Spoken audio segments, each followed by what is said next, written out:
Aujourd'hui, nous allons parler des sens cachés de la monnaie.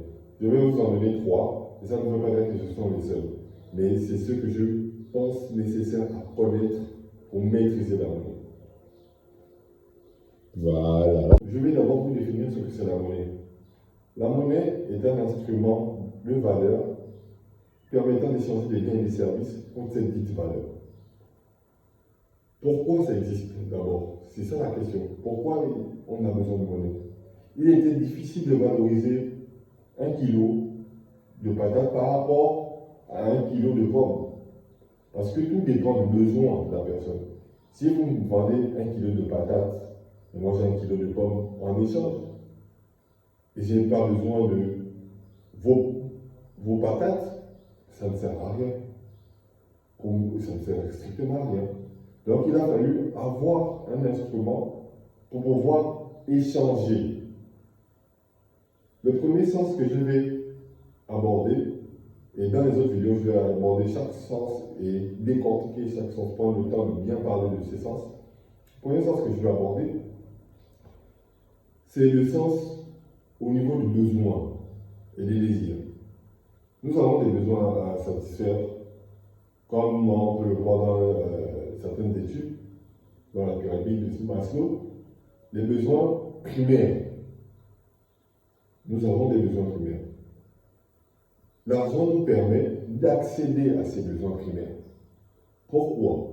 C'est ça la question qu'on doit se poser. Pourquoi l'argent aujourd'hui nous permet d'accéder à ces besoins?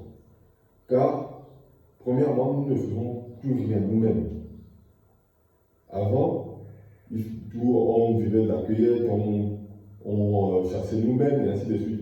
Aujourd'hui, ce sont des personnes qui s'attellent à différentes tâches pour pouvoir obtenir de la valeur ajoutée sur leurs travaux.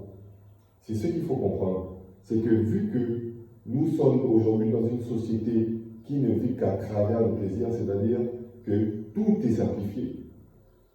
On ne marche même plus beaucoup, on ne fait plus beaucoup de choses. Tout est simplifié. On a besoin de cette monnaie et la monnaie est devenue utile. Pourquoi? Parce que nous n'accédons plus nous-mêmes à nos besoins.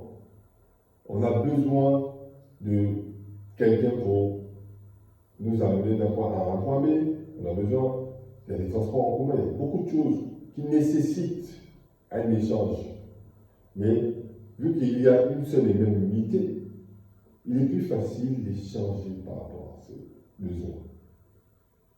Mais le deuxième point que je vais aborder par rapport aux besoins et aux désirs, c'est que ça a deux connotations. La première, c'est une connotation physique. Assouvir les besoins de notre corps. Manger, ainsi de suite, etc. Les désirs sont émotionnels. Ou je vais dire spirituels, on va dire ça comme ça. Sont émotionnels. On cherche à satisfaire des besoins émotionnels aussi aujourd'hui. C'est pour ça que la voiture, le désir d'avoir une voiture, ainsi de suite, n'est pas forcément un besoin physique. Il est émotionnel. Ce que je vais vous faire comprendre à travers ce sens que j'aborde aujourd'hui, c'est que vous gagnerez plus à faire des choses de vous-même. Vous perdrez moins d'argent si vous décidez de faire des choses de vous-même. Il est important de comprendre ce dont on a besoin et ce qu'on désire avoir. Et c'est là où la monnaie intervient de manière essentielle.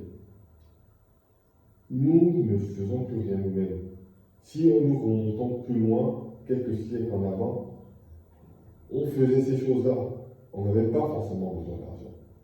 Et vu qu'il y a un certain confort à ce que les gens fassent des choses pour nous, nous en échange, nous payons l'argent que nous travaillons.